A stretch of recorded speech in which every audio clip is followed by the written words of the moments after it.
The sun is lower than I had wanted it to be when 55 milligrams of dipropyltryptamine sinks below my skin. That's no problem though, since time will soon be happening twice. I'll both be leaving this park when I planned and staying longer than I hoped. I've used DPT in this grove of eastern white pines or others like it 5 times before this. There's something profoundly graceful about their gilded green clusters swaying against a sky that drips with blue, and more times than not it's been revelatory. This time will be no different, but not in the same way I'm thinking it might be now. I've found a reclining rock to trip out on 3/4 up a moraine composed of massive boulders, a nice isolated place. It's about 150 vertical feet to a trail that runs along a ridge up top that I'll have to high step it to once I've come down enough from the DPT. There was 55 milligrams of DPT loaded in that barrel, 5 to 10 more than is usually needed to launch me into my sweet spot. I'm a once-a-month tripper, but finishing school projects early this spring has afforded me a window of opportunity that has been closed for 3 months before now, and so I've tripped 3 times in the past 2 weeks. I loaded the dose because I figured I'd need a little extra oomph to blast over psychological tolerance. But I'm wrong. 20 minutes into it and I'm sure I've overshot my mark. I'm dislocated from my sense of my body and miles away from being able to walk. I'm feeling a bit like I did before the first and last time I achieved ego death with DPT years ago. It's fine though, I'm blocked from sight and all I need to do is wait here with a grin so persistent it aches while listening to music until the pieces fall back into place. But they don't. It's a good 50 minutes after injection when I attempt to sit up. I'm way past the peak, but I'm definitely not ready to climb the boulders. I decide to do an inventory of my stuff to make sure it didn't fall out of my pockets and into that hole to oblivion I was dancing around earlier. I look to my right and see my headphones. Did I just do a double take? What? I'm unable to realize it explicitly at this time, but I've begun to consistently experience partial echoes of my emotional reactions, thoughts and interior monologue, even the inner impressions of perceptions, approximately 2 seconds after they occur. To understand the nature of what I'll be describing more clearly, imagine walking into a quiet empty room at 1 p.m. A cuckoo clock whirs to life, startling you, and you twist your head to see it. It gives one quick cuckoo. Giggling at yourself, you watch as the tiny bird snaps back behind the doors of the clock. At 1 p.m. and 2 seconds the clock's doors have just shut, yet suddenly you're struck with the same sense of surprise you had when you heard the mechanism first start 2 seconds ago. Less than half a second later the sensation of twisting your head to see the clock recurs. You experience vertigo because in truth you haven't physically moved a bit. Still standing there looking at the cuckoo clock's closed doors, you can almost see the bird pop out and almost hear its chime. It's more than a vivid memory. What you're experiencing is so transporting that you feel at a far distance from the image of the clock that is actually present an arm's length before you now, like you're a step behind yourself and trailing in time. Expressionless, you feel a mild sense of relief followed by a short spike of elation and a blush spread across your face. This is what that laugh you had at yourself a moment ago would have felt like if you hadn't smiled. You're getting the first hints that something's seriously wrong. Now the muffled echo of that 2 seconds old laughter is mixed with brand new confusion, which will soon mount to dread. You turn to leave at 1 p.m. and 4 seconds, yet as you take your first step you feel a part of you is still standing still, looking at the just closed doors of the clock. This is what's just happened to me. What the hell is this? I sit for a while in the grove disbelievingly, looking around like I've just woken up in a strange place and don't know how I got there. I don't want to leave until I figure out what's going on. I keep thinking it'll just stop on its own. But it doesn't. This is frightening. The trip has been rapidly declining. At this point I can easily stand up, walk, and focus visually, yet this phenomenon, a glitchy state of mind I'd only expect to encounter briefly during a dizzying psychedelic overdose, if ever, seems unwavering in its intensity. I look at the sunlit trees, seeking something of the enveloping warmth and beauty I saw brimming at the edges of their leaves just minutes ago. But now their lyrical shimmer seems flat and tepid. And then, once more, it seems flat and pallid. The sublime and the beautiful are no refuge for me now. I feel a twinge of panic, but it's as though the fear's emotional cord is plucked with the soggy corner of a sponge, then the same fear comes again, indistinct and without pain, just trickling down my back with the chill of stagnant water. This should be over now. I'm down, but I'm not out. Stretched over 2 seconds, between 2 styluses scratching the same groove of time, I continue to find that all I experience is faded and degraded, and everything is twice. In over a decade of psychedelic experiences and reading others' reports, I've not encountered or heard of anything like what's happening to me now.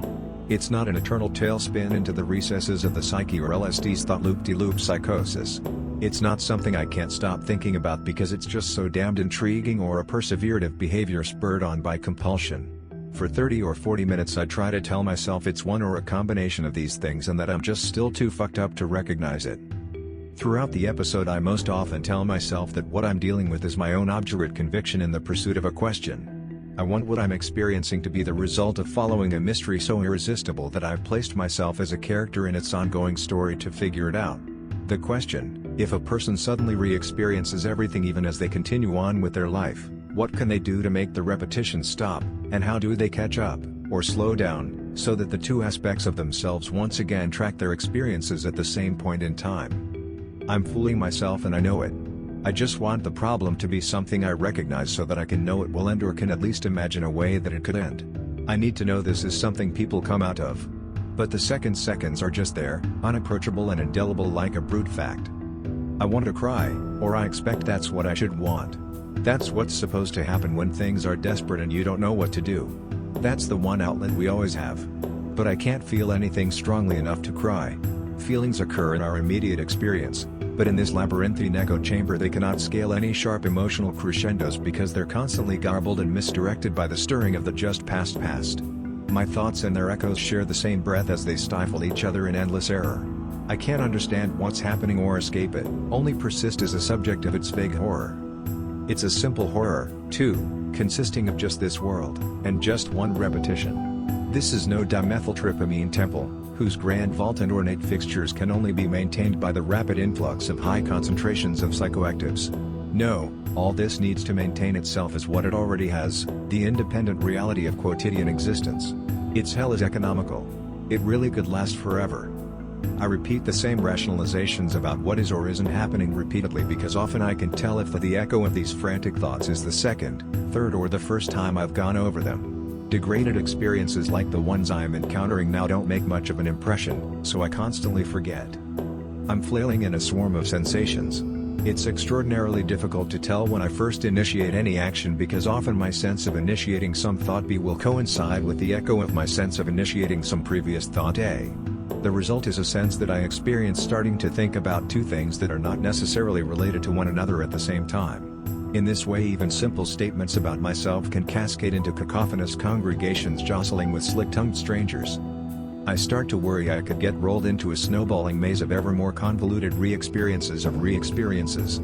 A few times I think that a positive feedback loop is forming, but the loops truly seem limited to just one iteration. My misperception of second or third repetitions, or repetition intervals of greater than 2 seconds, owed to forgetting what's been thought already and how long I've been repeating it, or repeating something to myself in order to comprehend it by rote and forgetting that repeating things to myself is what I'm trying to do, or pretending that my fear of being caught up in endlessly overlaid repetitions of shuffled experience intervals has actually come to pass, but forgetting that I started out just pretending. Yeah, it's damn confusing. Of all the things I re-experience, my interior monologue is the most resonant, so it is that I try to quiet. I hope that the real-time and delayed tracks of my experience will be pulled back together if I can create a vacuum of mental silence. If no experience fills time, I hope there is nothing to separate the copied experience from the original, nothing for the horror to orient its consistency.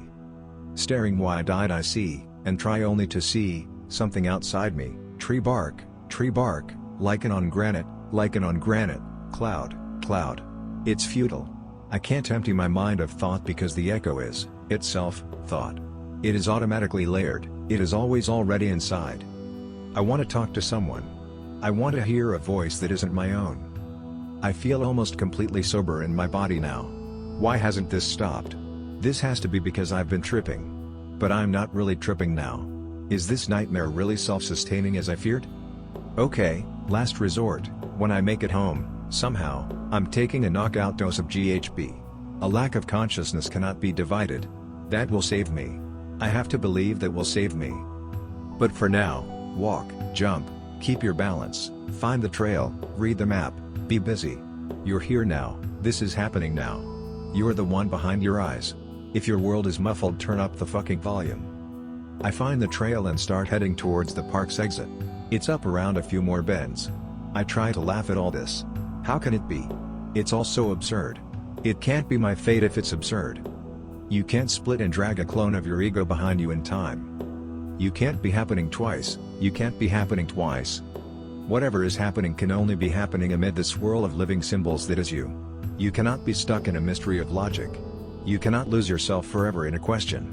Your ego was unraveled during the trip, and when it started to spin back together the exact same length of thread was double spoo. Here I'm not sure if I experienced double vision or if it's a hallucination, it's too quick, but for about 2 seconds the rightward bend of the trail in front of me divides in two and appears to curl back on itself. That's it. I laugh out loud and for the first time in over an hour I feel a sensation resonate through my whole being. It's joy. Wait. What? I forget what I just figured out. For about half a minute I'm not even sure what's happened in the past hour or so, but I feel like crying. And I finally feel like I could cry. It's stopped. Suddenly I'm tripping again. With elation that's bold and clarion, an amber-hued rhapsody resounds through the full breadth of my sensorium. It's partially the sheer ecstasy of being whole again, but truly I am tripping harder, perhaps a light +2 on Shulgin's scale.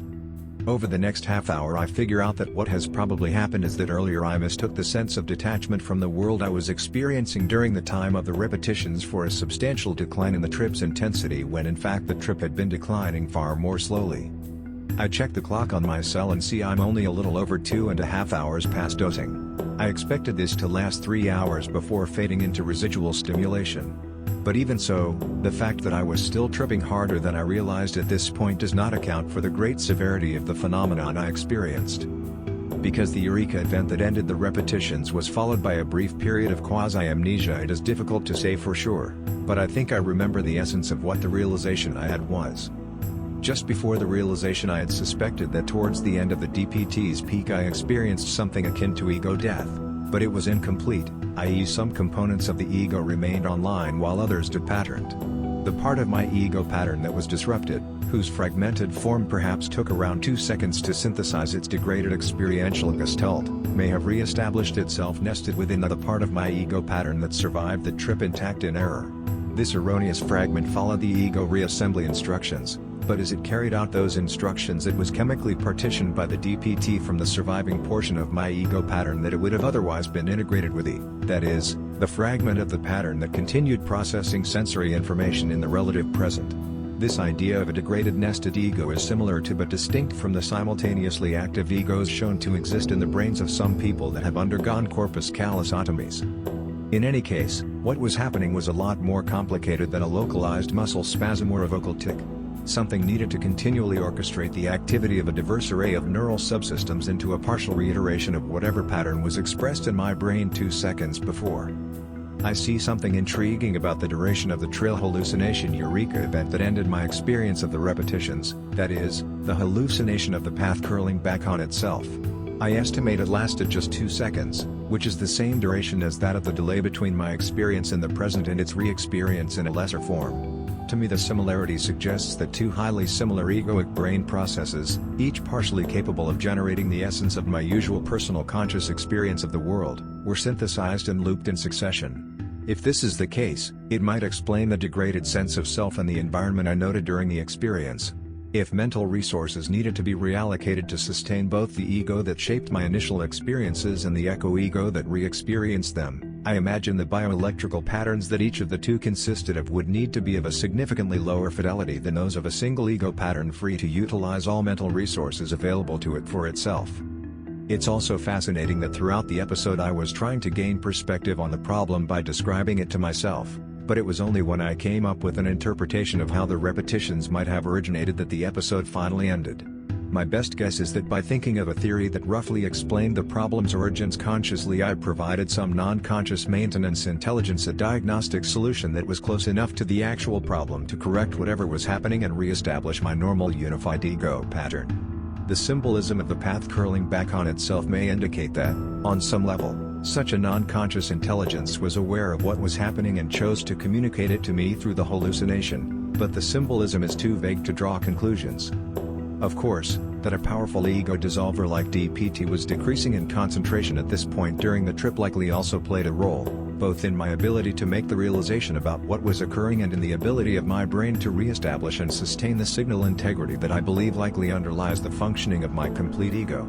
I'm sure I didn't absolutely need to give an explanation for the problem's origination in order for it to end at all, but because the nature of the problem was so severe even at a mild +2 level of intoxication, I also have no doubt that the repetitions would have continued for far longer independently of the episode's concurrent DPT concentration levels if I hadn't.